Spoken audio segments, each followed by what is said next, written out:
जिम्मेदारी दिल्ली में आपने दी है।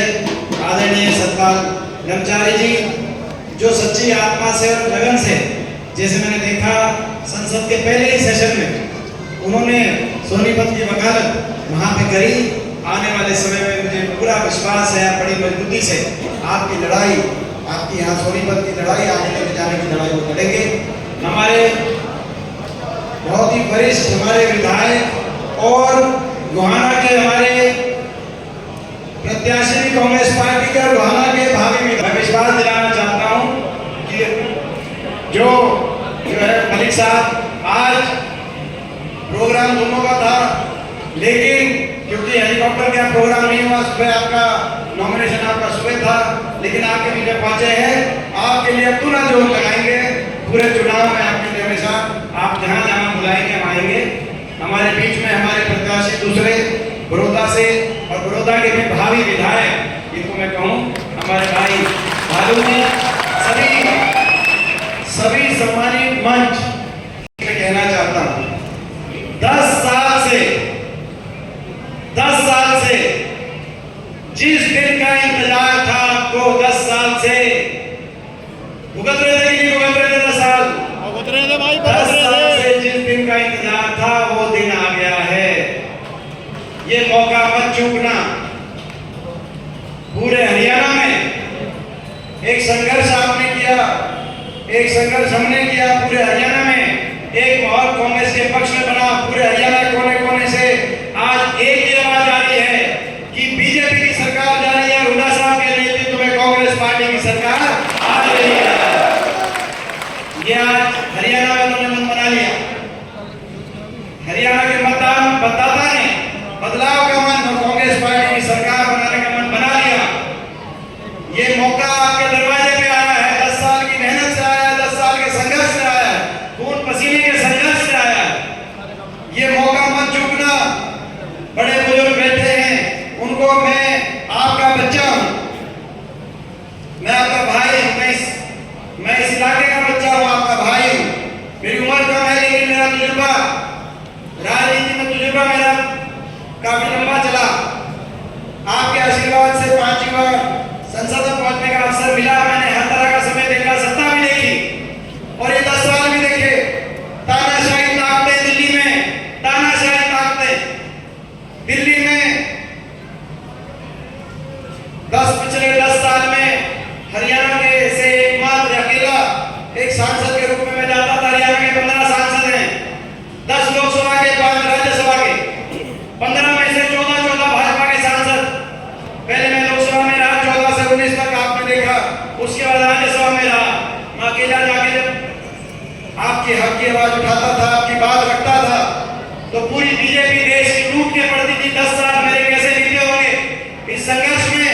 जिन तानाशाही ताकतों के आगे बड़े बड़े झुक गए, बड़े बड़े बिक गए। कभी खबर आती थी कि किसी प्रदेश में कोई पार्टी टूट गई, कभी खबर आती थी कोई विधायक भाग गया, कभी खबर आती थी हरियाणा चुकी 2014 में तो विपक्ष में भी हरियाणा वासियों ने 2 सांसद दिए थे, एक रोहतक से और एक हिसार से दुष्यंत चौटाला को विपक्ष में भेजा था। कभी खबर आती थी कोई झुक गया, कभी खबर आती थी कोई झुक गया। लेकिन वहां 10 साल उनकी आंख में आंख मिलाकर बिना एक कदम पीछे हटाए एक जो संघर्ष आपने किया, जो हमने किया, उस संघर्ष के बाद आज ये दिन आया है। मैं इसी अपने तजुर्बे के आधार पर कह रहा हूँ, अपने इलाके के बड़े बुजुर्गों से कह रहा हूँ, उस अपने तजुर्बे के आधार पर एक बात कह के जा रहा हूँ, उसको अपने दिल में गांठ बांध के रखना। अभी नहीं तो कभी नहीं, ये बात मैं आपको कह के जा रहा हूँ। समझ गए नहीं समझ गए? अभी नहीं इतना। ये जो आज आपके पक्ष में बड़ी मेहनत से तुम्हारा अवसर आपके दरवाजे पे चल के आया है, और अभी नहीं, हम तुम्हारे साथ हैं। अभी नहीं तो कभी नहीं। ये मौका नहीं चूकना। ये मौका चूकोगे तो इतिहास माफ नहीं करेगा। इतिहास नहीं, अगर ये मौका चूक गए, इतिहास के पन्नों से आपका और हमारा नाम भी मिट जाएगा। अगर ये मौका आप चूक गए, मैं आज आपको ये कहने आया हूँ, ये मैं कहना चाहता हूँ आपको। हरियाणा प्रदेश 10 साल की बीजेपी की सरकार में हरियाणा प्रदेश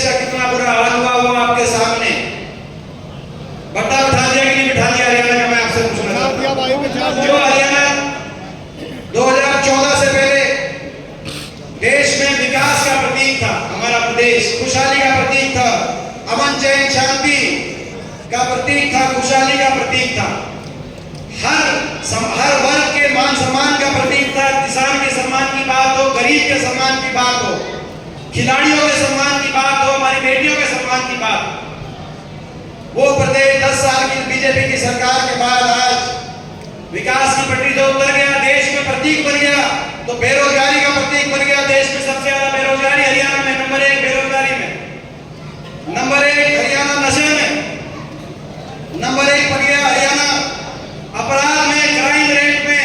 अभी एक हमारे खिलाड़ी, हमारे 2 खिलाड़ियों ने कांग्रेस ज्वाइन करी, हमारी बहन विनेश ने, हमारे भाई बजरंग ने। अगले दिन उनके पास एक किसी अपराधी का कॉल आया विदेश के नंबर से कि कांग्रेस आपने ज्वाइन करी है, मगर किसी एक खिलाड़ी पे या पहलवान पे कॉल नहीं आया। हमारे व्यापारियों से पूछ के देखो बहाना में कितने कॉल विदेश के नंबरों से किस किस के पास आए हैं। आज अपराध में, क्राइम रेट में हरियाणा देश में नंबर 1 बचा दिया इस सरकार ने। आज उलझा दिया हरियाणा वासियों को, आम आदमी को उलझा दिया पोर्टलों में, एक के बाद एक पोर्टल, आईडियों में, प्रॉपर्टी आईडी, फैमिली आईडी, उलझा दिया कि नहीं उलझा दिया पोर्टलों में, आईडियों में। और हरियाणा के नौजवान को उलझा दिया कच्ची भर्ती में और सीधी में। कच्ची भर्ती, पक्की नौकरी बीजेपी खा गई थी, नहीं खा गई थी पक्की नौकरी, पक्की नौकरी खा गई बीजेपी।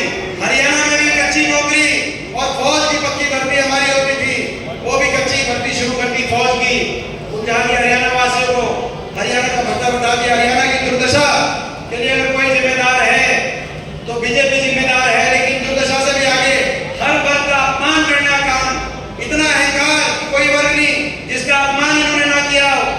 ये कैसी सरकार साबित हुई? 750 किसानों की जान चली गई, 750 किसानों की जान। प्रजातंत्र में धरने प्रदर्शन आंदोलन हुआ करते हैं, लेकिन 1-1 साल, 1.5 साल केवल इस बात को लेकर कि दिल्ली में नहीं घुस सकते, दिल्ली में प्रदर्शन नहीं कर सकते। एक दिन प्रदर्शन करके आ जाता किसान, ये वो दिल्ली है जिस दिल्ली में बड़े बड़े प्रदर्शन और धरने होते हैं, लेकिन किसान के लिए बैन करती है वो दिल्ली। दिल्ली के 3 तरफ हम बैठे, लेकिन एक किसान दिल्ली के अंदर नहीं जाने दिया। 1.5 साल तक 750 किसानों की लाशें वापस आई उन धरनों से। कितने दुख की बात है, किसान का अपमान। हमारी बेटियों के साथ क्या हुआ? क्या कसूर था? क्या कसूर था हमारी बेटियों का? क्या कसूर था साक्षी मलिक का? क्या कसूर था विनेश का? 6-6 महीने तक FIR में दर्ज नहीं हुई। क्या आरोपी जो थे वो भाजपा के सांसद थे? पूरी भाजपा, क्या पूरी भारतीय जनता पार्टी आरोपी भाजपा के सांसद थे? 6-6 महीने तक FIR तक नहीं हुई, दिल्ली की सड़कों पे घसीटा गया। सुप्रीम कोर्ट ने कहा, उसके बाद FIR दर्ज हुई। मलिक साहब वकील हैं, मैं उनसे पूछना चाहता हूँ, 6-6 लड़कियां, 6-6 बेटियां, एक किसी आरोपी पे, अब तो कोर्ट ने भी चार्जेस फ्रेम कर दिए उस आरोपी के खिलाफ और FIR दर्ज ना हो। कितना अन्याय है देश में। किसी भी सरकार का पहला कर्तव्य होता है कि हर नागरिक को बराबर की नजर से देख के उसको न्याय दिलाने का काम करें। क्या कसूर था इन बेटियों का? दिल्ली की सड़कों पे घसीटा गया। कोई ऐसा वर्ग नहीं, कर्मचारी और पेंशन स्कीम मांगने गए उन पर लाठीचार्ज, सरपंच अपने अधिकार मांगने गए उन पर लाठीचार्ज, आशा वर्कर, आंगनबाड़ी वर्कर, नौजवान जब सीटी पे गए उन पर लाठीचार्ज। कोई ऐसा वर्ग नहीं। किसान तो 750 किसानों की जो जान की कुर्बानी देने वाली ये सरकार साबित हुई, हर वर्ग का अपमान करने वाली ये सरकार साबित हुई। और आपने संघर्ष किया, इस इलाके ने संघर्ष किया, 10 साल संघर्ष किया, और इसीलिए आज पूरे प्रदेश के अंदर एक माहौल बना। और हमने एक शुरू करी अपनी लोकसभा चुनाव में जब नतीजा आया, कांग्रेस के पक्ष में नतीजा हरियाणा में, उसके बाद हमने अपना अभियान शुरू किया, पदयात्रा शुरू करी, जिसमें गोहाना भी आए थे, बड़ौदा भी आए थे।